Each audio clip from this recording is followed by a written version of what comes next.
Hello again, everyone. Welcome to this week's edition of Focus Vandalia. My name is Rich Hopkins. I'm the communications manager for the city. And on today's program, we're coming to you from the Vandalia Art Park. No, not the area where the sculptures are and the other exhibits. This is kind of tucked away in a back corner. As you can see, there are lots of plants here, native Ohio plants that have kind of been left to their own devices.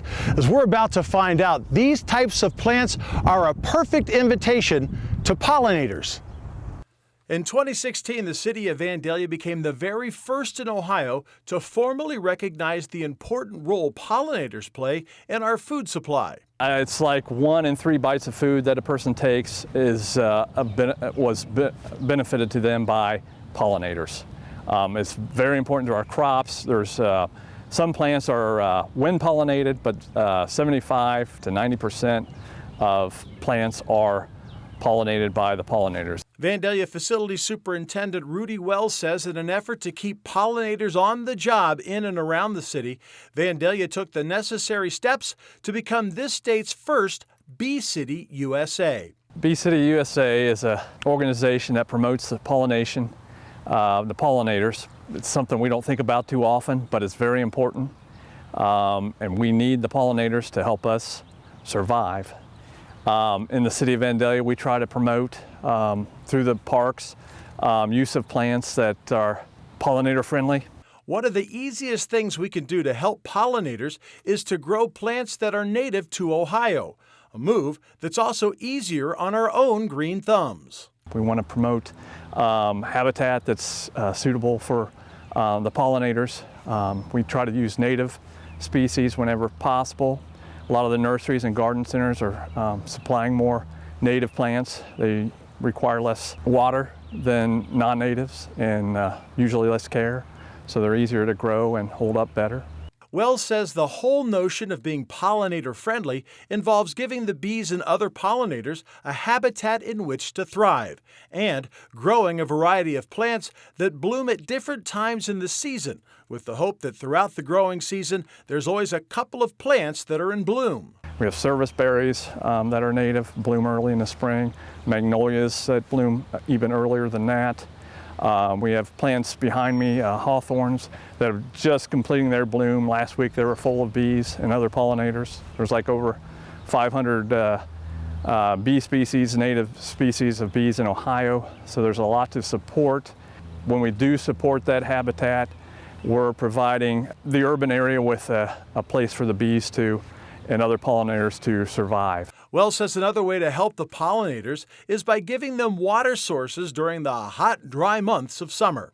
And we're also promoting, for the homeowner to, put out some water, bird bath, and put a stick or something in there that the pollinators can use to get down to the water. And they use that water for not only drinking, but for a multitude of other purposes. In the months to come, it'll get dry, and it can be an oasis of no water for those pollinators, so it's important to put that out. For those with larger lots or who might live in a more rural setting, Wells says it's good to leave some areas of the yard in a little more unkept state. This gives the pollinators options for where to build their home. We don't want to create problems for homeowners and neighbors, but if there's a small area on a property, and it may not work in every situation, non-urban residents can do those kind of things and just provide a little bit of extra habitat out there. And what should you do if bees or other stinging pollinators decide your patio or other area of your home would make a great nesting site? Well, before you reach for the bug spray, reach for the computer.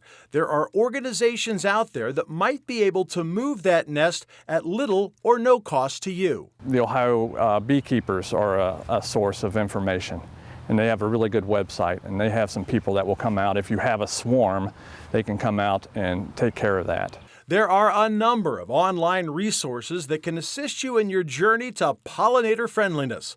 Sites like beecityusa.org, cirsus.org, pollinator.org, ohiostatebeekeepers.org, also the Ohio State Extension Office and the Ohio State University. They all have great advice and good information. One last note, limiting the chemicals used to treat pests is also a pollinator-friendly policy. The city of Vandalia practices something they call integrated pest management. That means they only treat a pest situation when the health of the plant is in jeopardy. And then they only use the least toxic and most pest-specific chemicals possible.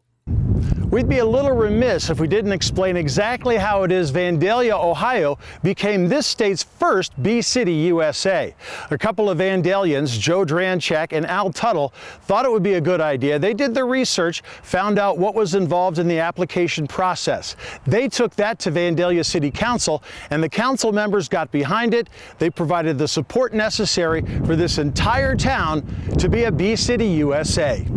That's going to do it for this edition of Focus Vandalia. I'm Rich Hopkins. Thanks for watching, and we'll see you next time.